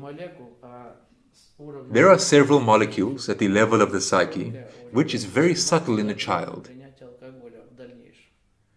the prohibition on taking alcohol in the future is lifted. And this prohibition is from birth. It is given from above. And the Church came into conflict with God, at least in this example. And then, tragedies. At the genocidal level, we ourselves, this is suicide. We are destroying ourselves. What is globalization? In the 20th century, the human race was confronted with such a natural phenomenon as globalization. Globalization can be defined as the process of concentration of power over all the mankind in one person or a small group. This process has been underway throughout the whole human history and is now near completion. Centuries ago, ancient Egyptian priests became aware that globalization can be controlled. They have worked out the overall principles and patterns of controlling society to achieve their own goals and headed up this process. Let us take a look at how globalization process is being controlled now. Principle 6. Weapon of war. War is the continuation of politics by other means. Karl von Clausewitz. The oldest and fastest way of controlling people has always been the war. The object of any war is the conquest of territories, wealth, human resources, or complete elimination of the enemy. World history has witnessed a great number of brutal wars. Global evolution has been creating more and more elaborate and sophisticated weapons of destruction and enslavement. At present, the human race has found itself trapped by the need to spend a constantly increasing amount of resources on the endless arms race. And ultimately, it has created a weapon which, along with the enemy, can destroy the entire civilization. Principle 5. Weapon of genocide. All the crimes on earth do not destroy so many of the human race, nor alienate so much property as drunkenness, Sir Francis Bacon. It's possible to completely eliminate or subdue a whole nation to one's own will by means of such genocide weapons as drugs, alcohol, tobacco, several types of vaccines, and genetically modified foods. Yet to keep people unaware of the destructive nature of these weapons, they have been disguised as superficially harmless means of relaxation, stress relief, amusement, and acquiring immunity to disease. This idea is being inculcated in the minds through culture, mass media. In reality, these substances are dangerous poisons, undermining the genetics of the human species, wiping out the existing and future generations. Is it a conscious and free choice of every person? Negative. This is an artificial and false option imposed on us through culture. It suggests that from the very cradle, a person is to pick either a lie number 1, take dope moderately, or a lie number 2, take as much dope as you please. Principle 4. Economical. Give me control of a nation's money, and I care not who makes the laws. Mayor Amschel Rothschild. Globalizers see no point in destroying nations completely. They are better off leaving a part of the slaves' population alive, having subdued its economics to their narrow, clannish interests, but also in such a manner that a nation hasn't the slightest idea of what is really going on. This can be done through universal money and the institution of credit, by means of usurious interest rates that allow the bankers' clans to receive skyrocketing profits from credit interest without creating any values for the society, while other people, their families, entire nations have to spend their lives paying off debt and essentially become slaves. The realization of this mechanism requires more time because in the first place it is critical to instill the inconsistent economic science into the society. But the payoff is really huge. The reason is that regardless of whether people take credits or not, whether they understand these instruments or not, the whole society has practically fallen into economic dependence on a small social stratum of bankers and is now powering this system like batteries. Principle 3. Factual. There are no facts, only interpretations. Friedrich Wilhelm Nietzsche. A whole nation or separate social classes can be ruled much more efficiently after being brainwashed with various ideologies religious dogmas, sociological doctrines, and mass media. And if need be, at some point in time, people start being collided by activation of inherent contradictions using some special techniques such as provocations, assassinations, scandalous news articles, caricatures, or deliberate mistakes which seem to be accidental from outside. For example, we are now witnessing the attempts to set the traditional Islam and biblical Christianity against each other. One of the most powerful means of brainwashing is television. Despite common beliefs, the mass media are actually programming reality so as to form people's attitudes to various events rather than reflecting the objective reality. Principle 2. Chronological. Look behind in the past more often to avoid big mistakes in the future. Cosmopod Corp.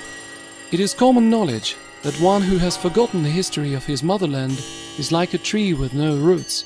But what would happen if a whole nation forgot its history or accepted some historical myth imposed on it by external hostile elements? Rewriting of a nation's history inevitably leads to alteration of its future. For this particular reason, the arrival of a new regime has always been marked by the rewriting of history, though the rulers themselves have been unaware of being manipulated blind. This situation has showed up very clearly in the former Soviet republics that have broken away from the USSR. Therefore, one should always remember that history teaches nothing, but only punishes for not learning its lessons. Principle 1. Worldview. If you want to defeat your enemy, bring up his children. Oriental wisdom. Conquest of a nation will become more steady, effective, and almost irreversible if one manages to somehow alter its worldview nationwide, so that the nation willfully serves the interests of the invaders, considering them a part of their normal life. The perfect example of influence on a worldview is the India's caste social system. About 300 million of India's population, classified as the caste of untouchables or little people, live in extreme poverty and believe it is their only possible mode of existence in the society. This example shows the extent to which a worldview can determine the lives of numerous generations over the course of history. Nowadays, there are two main types of worldviews that dominate in the society. Kaleidoscopic worldview is typical of people who are unable to find their place in life within the endless flow of events. Every new event just creates more chaos in their perception of the world, just like a new splinter of glass put into a kaleidoscope changes the whole picture. People with mosaic worldview perceive the world as whole and undivided, where everything is causally determined and where accidental events cannot exist. So any new fact or event contributes to this worldview, making it clearer, just like a new fragment added to a mosaic. Unfortunately, the modern culture generates the predominance of kaleidoscopic worldview. This world a hollow pageant you should deem. All wise men know things are not what they seem. Be of good cheer, and drink, and so shake off this vain illusion of a baseless dream. Omar Khayyam. Before now, all of these control mechanisms have been concealed and known but to the few initiates. But today, due to the effect of the objective law of time, all the secrets become known, and anyone can find the truth if they wish.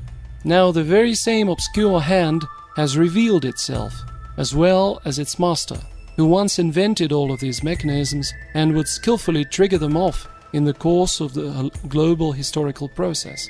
This objective social phenomenon has been termed as conceptual power, and the mechanisms of warfare and controlling the society were identified as the generalized instruments or principles of mass manipulation used by the conceptual power. Nowadays, the awareness of these mechanisms can enable a person to stand against the external impact of all the above principles. Besides, they are given the conscious choice either to stay a slave or set oneself free and become the human being. Well, this is to ponder. At what level are these or those means? And to what level do the means of governing society, which are framed in different religions, belong? Are there any questions? I'm speaking very generally. And finally, what is svoboda? What gives svoboda? It is clear that the one who orders the music is free. Music is ordered by those who determine the worldview of people.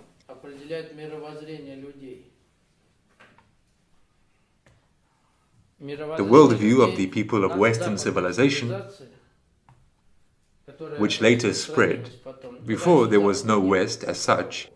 3,000 years ago there was only the East. Everything was concentrated there. From the East, already under Alexander the Great, processes began that led to European culture.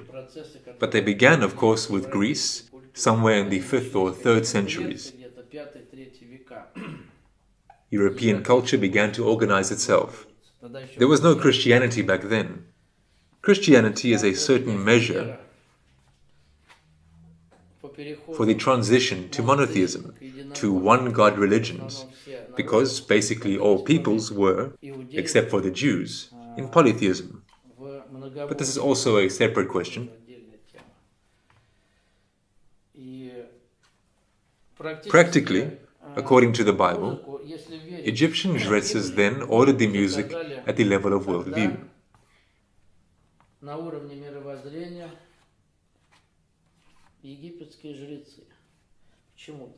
Why is that? The one who orders the music is more free, because everything else is a means of governance under him. They, at the level of methodology, determine culture,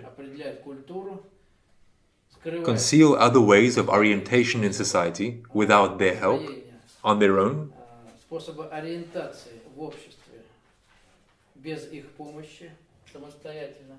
Then they write history. Then they determine forms.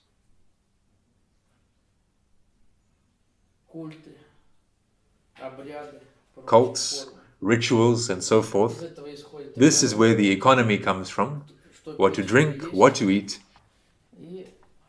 And the military is no longer a Cold War. This, what I named before the military, this is Cold War. It has been going on for a very long time in our society.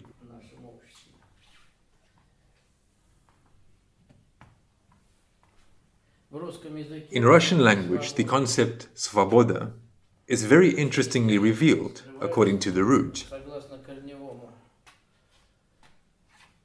Связь, connection, обоюдная, mutual, Bogam danная, given by God. Connection, mutual, given by God.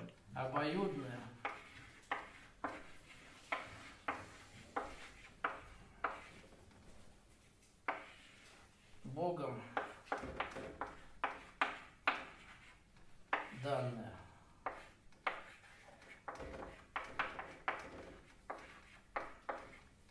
Вот полная свобода.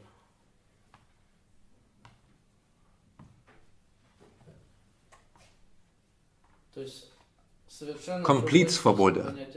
There is a completely different meaning of the concept of freedom. This is not all permissiveness, debauchery, drunkenness, gluttony. I do what I want. Now they will tighten the screws all over the world and nothing like this will happen, the owners of the global project. It's like that. 20 years were given to have fun. In the West, they are already tightening the screws, in Europe. And it will pass to us if we don't restore our sui essentiality. By the way, Putin said this word yesterday. He said that we must restore the sui essentiality, preserve the sui essentiality of our culture. The mutual connection given by God, this is what svoboda is. But if it is mutual, then a person must know the laws coming from God, not from scriptures, but from God. Some of these laws are in the sacred writings, but something is either confused or deliberately inserted in order to take away svoboda. If you fully comply with this concept in life, then there is complete security. Life security. Just like children now have the subject, the basis of life security. They should be taught this. Everything else stems from the worldview. A worldview corresponding to this concept of svoboda really frees the human psyche from the need to obey anyone other than God. If he considers it wrong. If you think it's right, please go ahead. If it isn't right, then you don't have to obey.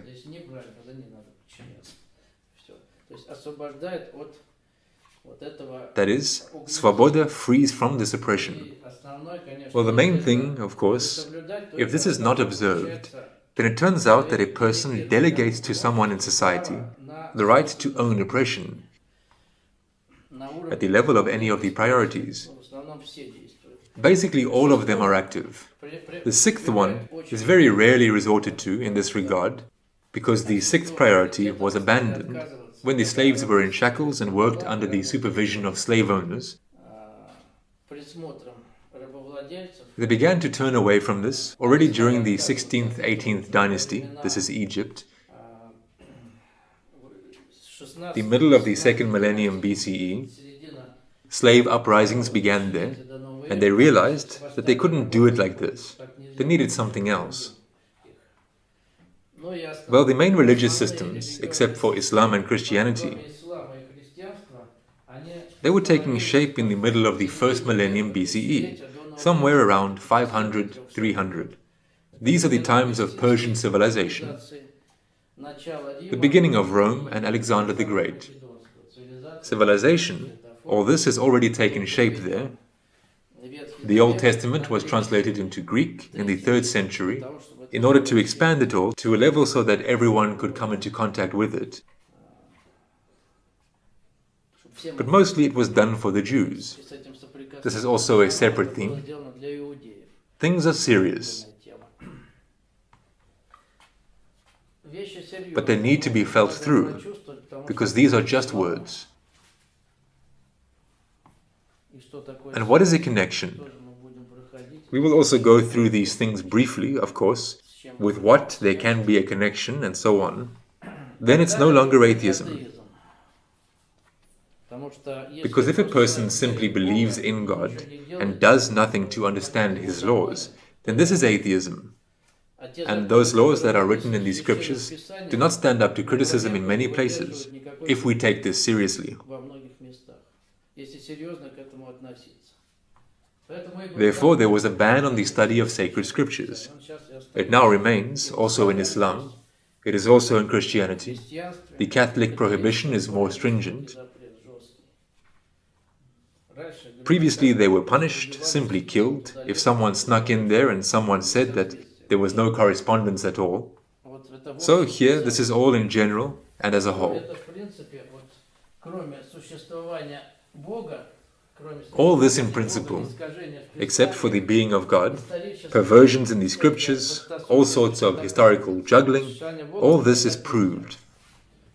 It is impossible to prove the being of God. This is taken on faith. Therefore, there was a lot of evidence for the being of God. In its time, The Master and Margarita, you have most probably read it, watched the film. This is the last topic for today.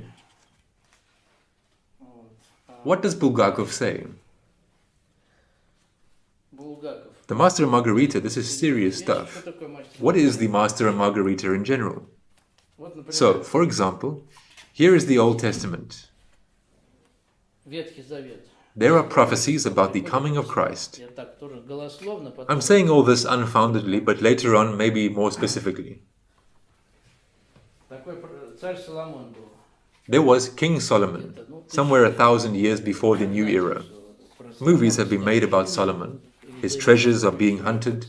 Yes, there was King Solomon, one of the first Jewish kings. He built a temple, then it was destroyed during the Assyrian invasion, sometime in the 7th century. Then it was built again under the Persians. And this king wrote something. It is written here. He also prophesied about the coming of the Son of God, as he called him, which can be fully associated with Christ. 200 years after Solomon, there was another Jewish prophet, Isaiah. He also wrote about Christ, but these prophecies are completely different. One said that they would not kill Christ. The Son of God would arrive, they would not kill him. They would dream that all this happened. This is Solomon. And after 200 years, the prophet Isaiah came and said that he would be crucified, and by his death he would atone for the sins of all in advance, something that was included in church teaching and in the New Testament. Who to believe? But the book is only one. It's in the Old Testament. Actually, 2 prophets. So, 2 prophets. Solomon is not canonized, the wisdom of Solomon, and Isaiah is canonized. That is, given to canonization.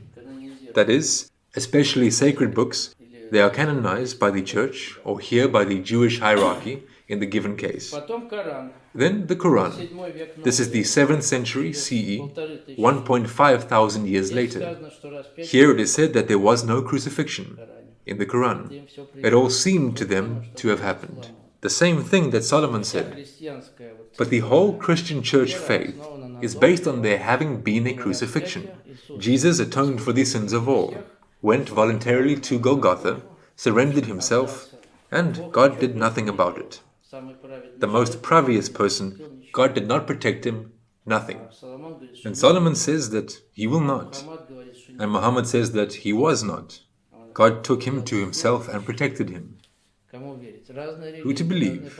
Different religions, different approaches to God. Does God protect previousness or not? We think he protects, and Bulgakov also believed this. He also claims in the Master and Margarita that there was no crucifixion. Then the whole Christian church doctrine flies out the window, well, including the New Testament. If you read, this is also for reflection. Of course, it was absolutely terrible to think that such a person could be executed, that is, Jesus. There was no execution. It did not happen. That's the beauty of this journey up the pathway of the moon. The Master and Margarita. Why did Bulgakov write this? He was born into a theologian's family and studied these things. He also studied the Quran, of course, and he expressed his opinion. In addition, there were also other people. There in 2 places. God's gods, says the man in the cloak, turning his haughty face to his companion. What a low-lived execution! But you, please tell me. Here the face turns from arrogant into pleading. After all, it did not take place. I beg you, tell me it did not take place. Well, of course it did not take place, the companion answers in a hoarse voice. You imagined it.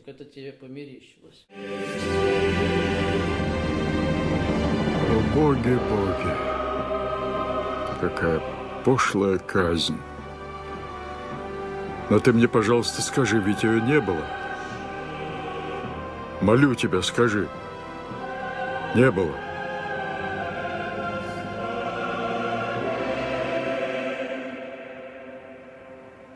Ну, конечно, не было. Тебе померещилось. И ты можешь поклясться в этом?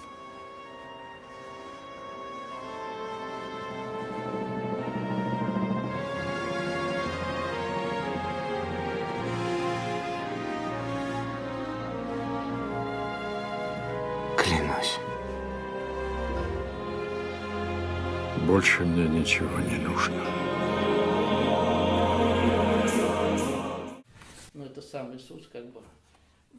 Well, it was Jesus himself, as it were, who first saw Pilate, then Ivan Bezdomny. Well, as for the proof of the being of God,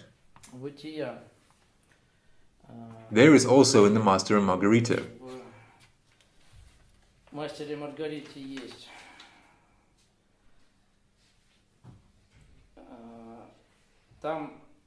There, this question is broadcast through Voland, through Satan.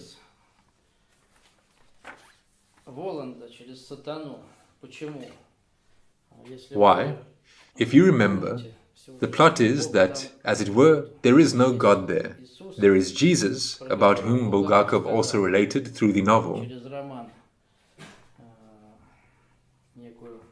a certain illumination of historical truth.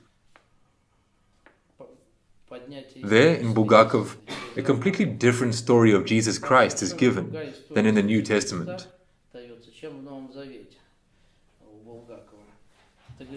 Who, Pilate says, are you? I don't remember my parents, Jesus says. His father appears to be Syrian. He's a simple man, not God at all. And in the New Testament, there is the symbol of faith. We will talk about this further on as well, which says that he is the Son of God, not just a simple man. Well, that's why a completely different history is given in the Master and Margarita. If we take the evidence, then here the following is said. Is it possible to prove the being of God? But let me ask you, the foreign guest, that is Satan, why is it done through Satan? God is not there. He, as it were, remains behind the scenes in the Master and Margarita. But Satan, in reality, does not exist. This is a collective character. There are Satanists, people. These Satanists, historically shaping history, well, at least for the last 3 to 3.5 thousand years, they know it best of all. Therefore, Satan knows history better than anyone. He has been everywhere. Who else knows? Well, God knows.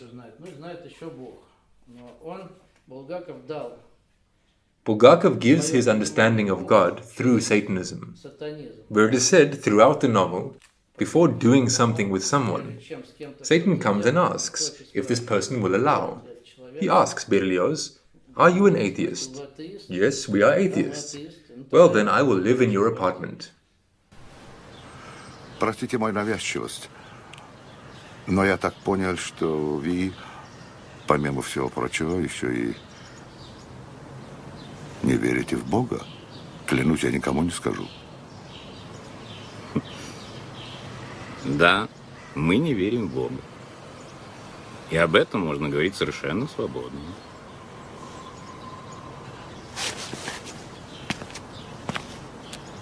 Позвольте вас поблагодарить от всей души. А за что это вы его благодарите? За очень важное сведение, которое мне, как путешественнику, чрезвычайно интересно.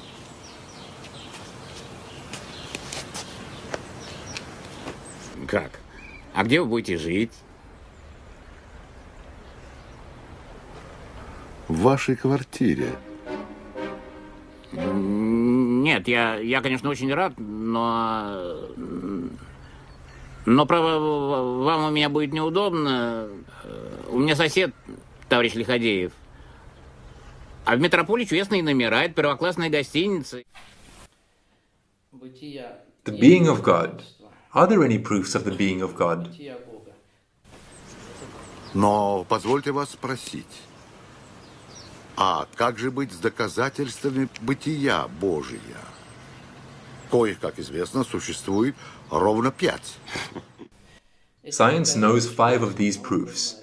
Anthological, cosmological, it is in the textbook, theological, historical, and psychological. Indeed, there are 5 proofs. And Bulgakov knew about this when he wrote the novel. Alas, Berlioz replied with regret, none of these proofs are worth a thing. Ни одно из этих доказательств ровным счетом ничего не стоит. Ведь согласитесь, что в области разума никаких доказательств существования Бога нет и быть не может. Браво! Браво! Вы полностью повторили мысль беспокойного старика Иммануила по этому поводу. Но вот курьез. Он начисто разрушил все 5 доказательств. А затем, словно в насмешку над самим собою, соорудил собственное, 6-е доказательство. Но доказательство Канта также неубедительно. Да взять бы этого Канта за такие доказательства. И года на 3 в лагеря. Иван. Именно. Именно. Ему там самое место. Ведь говорил я ему тогда, за завтраком. Вы, профессор, воля ваша, что-то нескладное придумали. Оно, может, и умно, но больно непонятно. Над вами потешаться будут.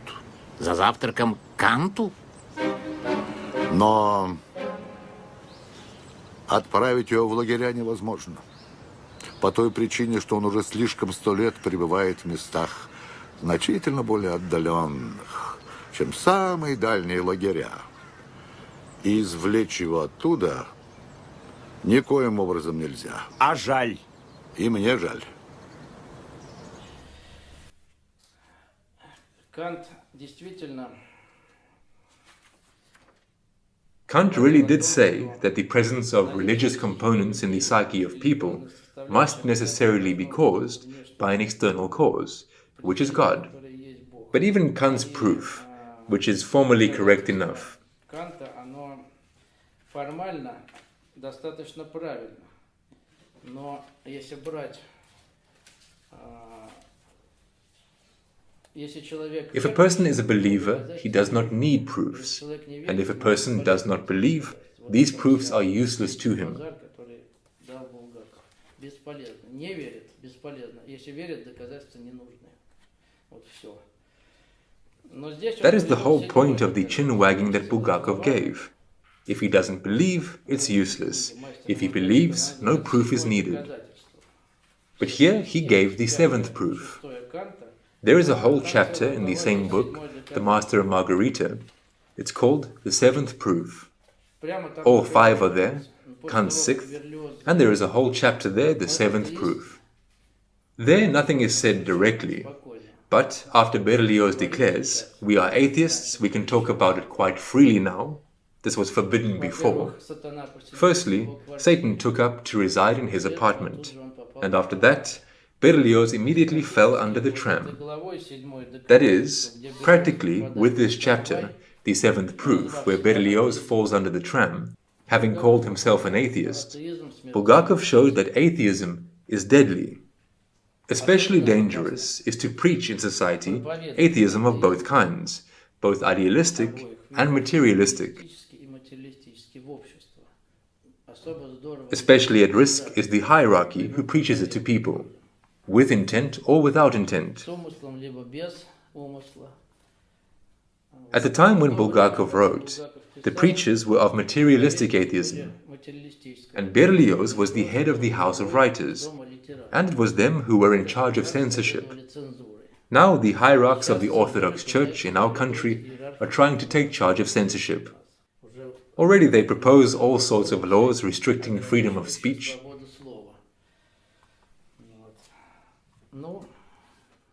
Well, I've already given statistics on how parents want to teach their children the fundamentals of orthodoxy. It is very disappointing for them in this regard.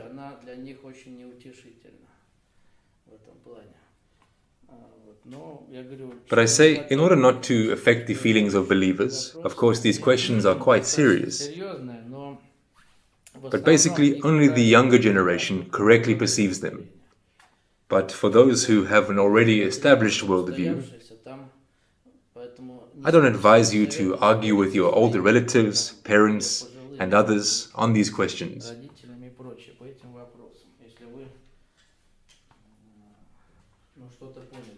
If you understand something, you will understand something in this regard. That is, our generation, and especially yours, is simply obliged to master these questions. Otherwise, there will simply be problems in life. And their generation is allowed from above so that it remains with its own. It is okay. More or less like this. Well, why this is? In the next lesson I will give the law of time. Why now time obliges us. Even more so, once again, as proof, this is the economic crisis. a crisis in the field of the economy. It is called the global economic crisis. Yes, it is artificially organized right now in many ways, but naturally it has matured. And they are simply trying to take it into their own hands with their artificial organization and direct it where they need it, the owners of this project. Where did the owners come from? Part of the history of the formation of religion. I will give this next time. Any questions?